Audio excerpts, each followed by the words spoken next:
Most people laugh at the truck and call it my jalopy, forgetting that I kind of already have 3 other jalopies.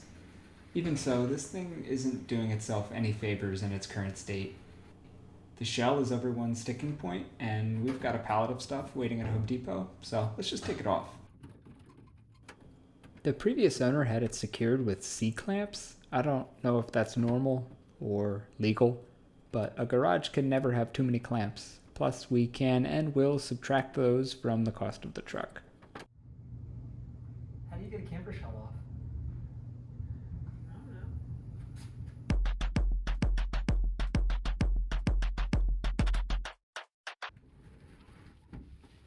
So all you need is 2 smallish buckets, 2 smallish people, and 1 skateboard. Some moving magic helps speed it up, but really if we had just started with our third strategy, it would have come off easy. One person back presses, the other does a sustained partial shoulder press, you drop it down onto 2 buckets first, and then soon enough it's flat on the ground and even harder to move. I take a particular, I can figure this out, approach to most things, and by now my girlfriend is used to coming along for the ride. Do I have friends who live in town who could have helped? Sure. Am I too stubborn for that? Absolutely. Anyway, that's why I always keep skateboards on hand, because you can't kickflip a dolly. Or at least I can't. It sat on the side of the garage for a few months, but I ended up selling it for $500, totally blowing our C-clamp debit out of the water. To be fair, I had to throw in some twine and 2 2x4s because I was certain they were going to crack it in half leaving my driveway. Anyway, luckily they didn't, and now we can afford 2 tires.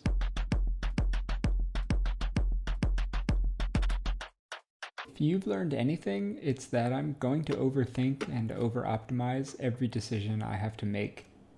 This was the first expensive decision that I had to make without an obvious path forward with so many variables to consider.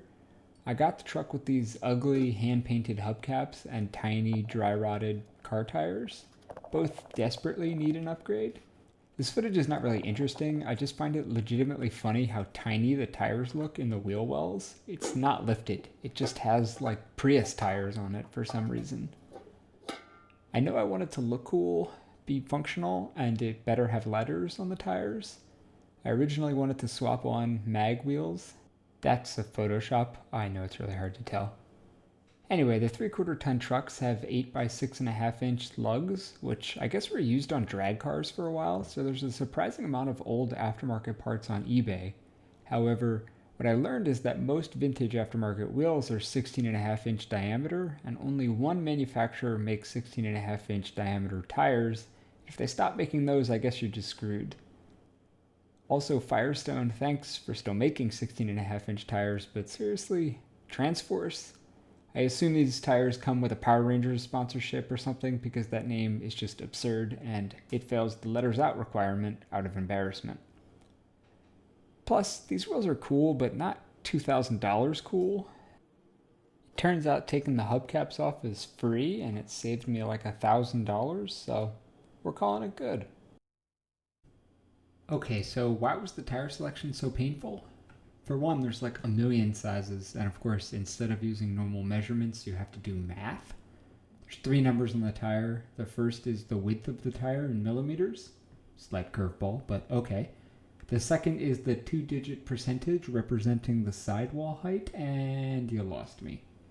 Basically, multiply the first and the second numbers, divide by 100, and you get the thickness of the tire. And obviously the third number is the rim diameter in inches. Anyway, I like the look of wide tires, but too wide, and I was afraid the truck would be useless steering at low speed. Remember, we don't have power steering. Too narrow, and they look a little dumb, but that's about it. I saw someone describe narrow tires as pizza cutter tires, and that set me back mentally for days. I settled on something close to the stock size in 1969, 235/85, thanks to this random forum members post. Tire Rack was, to say the least, concerned. They called and sent me emails saying this size would not fit and asked me what tires I currently had. In their defense, the difference between the old and the new is staggering. But yeah, it's a giant truck. It should not have had teeny little tires before. I look back at these old pictures and laugh. The difference from then to now is just insane. Fixing the stance, stitching the camper shell, and getting proper tires is like having a totally different truck. I feel like most of these trucks are either lowered or lifted. Personally, I think this is how the truck was meant to stand, so I'm pretty happy with it. It handles fine, even for tight turns. I can actually see out the back now, and maybe I can make a few extra bucks selling the hubcaps. Unfortunately, I am 50% more likely to be pulled over without the Shell's US Army sticker, but I think I can fix that with a giant flag mount for the bed. Let me know in the comments what you think about the changes, and don't forget to subscribe. The next video should be a big engine update. Or engines update? You'll see. And yes, it did limp its way to Home Depot. I always questioned who needs a full-size truck living in LA, but goddamn, the first time you just yeet full sheets of plywood into the bed and drive home, it really triggers your inner patriot. God bless America.